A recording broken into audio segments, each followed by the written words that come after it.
This is Prime Crime Network. On my baby! On my baby! Y'all better go ahead! This wild video was recorded after an argument started at Jackson Boulevard and Harlem Avenue at the Thornton's gas station Sunday after 3. Jay Mills recorded it all. Because they was like, they started throwing cuffs and bars. I'm like, it's for the escalate. He was with his family, and they say the woman behind the wheel of the Ford SUV started hurling homophobic and racial slurs at the two women. On my baby, hit it! On my baby, hit it! Calling them the N-word and monkeys. From there, the fight escalated as people were trying to pull up. The female driver hits the red van, dragging the man that was with her for several feet. Then this happened. Damn! As the SUV fled the gas station, the driver struck a vehicle waiting at the southbound turn signal at Jackson and then flipped over. It was as if nothing happened at all. The driver managed to exit out of the broken window and started laughing. Up close, just how much damage was done. The driver and her male companion were far from done. Like Bonnie and Clyde, they were captured on camera trying to flee from the scene. Forest Park Police is only charging Nance. She didn't have a valid driver's license, and now she's charged with felony criminal damage to property, 2 counts of aggravated assault, reckless driving, among other charges. Prime Crime Network. It was exclusive. An NYPD officer assaulted in the Bronx yesterday afternoon, hit in the head with a bottle in the Kingsbridge section. The officer was conducting a smoke shop inspection when the suspect, 45-year-old Jose Garcia, walked up behind her and hit her in the back of the head with the bottle. He was quickly arrested. Garcia is charged now with a series of crimes, including assault. Prime Crime Network. It was exclusive. Take a good look at these 4 men. The NYPD say they are now wanted in connection with the beating of 58-year-old Jamal Swade. The new surveillance video released just last night shows the men running away from Mermaid Avenue before fleeing in a white pickup truck, according to police. The video comes 3 days after Jamal's brutal attack inside his own smoke shop. Jamal, who spoke to CBS 2 Sunday following the attack, says 3 men who he's never seen before assaulted him for no reason, while a 4th stood outside as a guard. I smell like in his face, I think he's joking, he needs some stuff or whatever. And he hit me right away. When the blood is going on the floor, and I keep on going down, and they keep on hitting me, all of them. Hit me over here, over there, over here. He says a man used a racial slur, then as seen in surveillance video, smashed him with a metal pipe. Someone saw something. Help us come forward and tell us what you saw. The community gathered outside the shop Sunday evening, calling for action. Everybody in the city deserves to feel safe, deserves to be safe regardless of their ethnicity or background or religion, especially, during a holy month like Ramadan. That's why all these businesses are standing together and saying we don't want this. Jamal is an immigrant from Yemen. Police now confirming the attack is being investigated as a hate crime. Jamal's wife asking for the community's help as her husband recovers. The NYPD, they can't do it alone.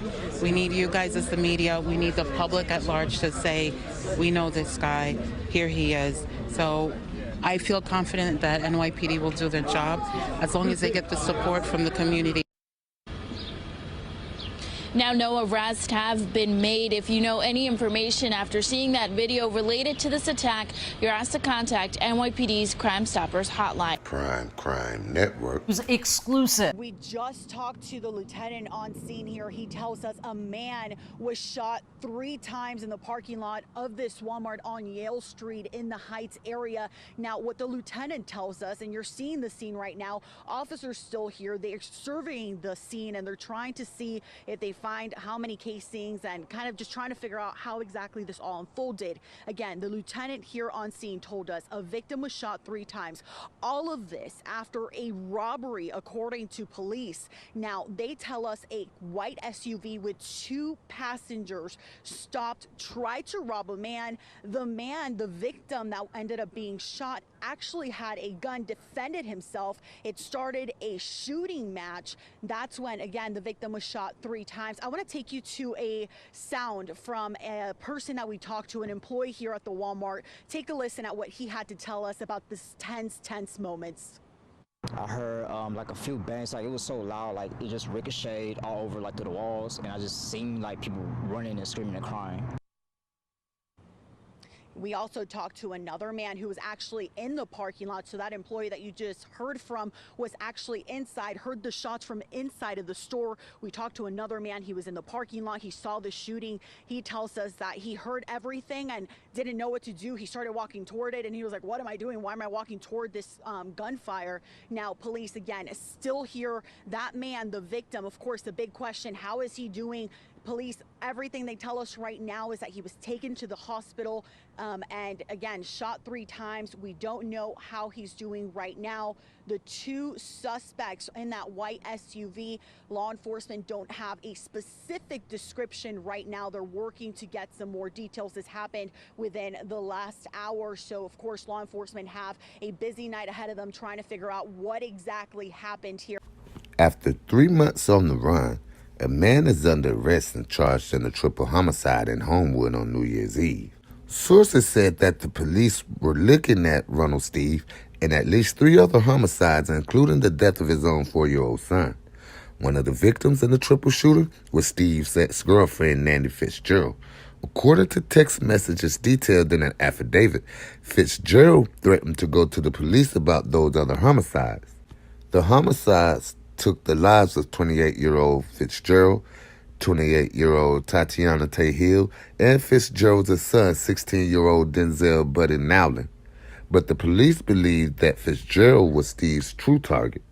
In text messages retrieved by investigators, Fitzgerald criticized Steve for not paying child support or visiting their shared son, and she threatened to go to the police about homicides she said Steve committed. Steve was arrested on criminal homicide charges in 2015 in the death of a 19-year-old man in Homewood. Though those charges were later dropped for lack of evidence, sources confirmed that the police suspected him in connection with at least 3 other fatal shootings. They also have been looking to speak with him about the death of his 4-year-old son, Johnny Lane, who was shot and killed himself on November 22nd on Negley Avenue in Pittsburgh. Steve had been living there at the time, and according to the affidavit, police found 2 guns in his upstairs bedroom. Reporters spoke briefly with Nandy's mother, Wanda Fitzgerald, who said she was too emotional to speak about Steve's arrest, but she said she would have something to say after his preliminary hearing. Steve was arraigned and formally charged with 3 counts of criminal homicide. He was denied bail and is being held at the Allegheny County Jail. I'll be the reason you don't ever see daylight again. 3 bodies alone. I know the story from the beginning to end. You're going to jail for some blank you probably thought you was going to get away with. Thank you for watching Prime Crime Network, your source for urban and suburban and around the world news. Hit the subscribe, like, and the notification bell. And check us out on PrimeCrimeNetwork.com.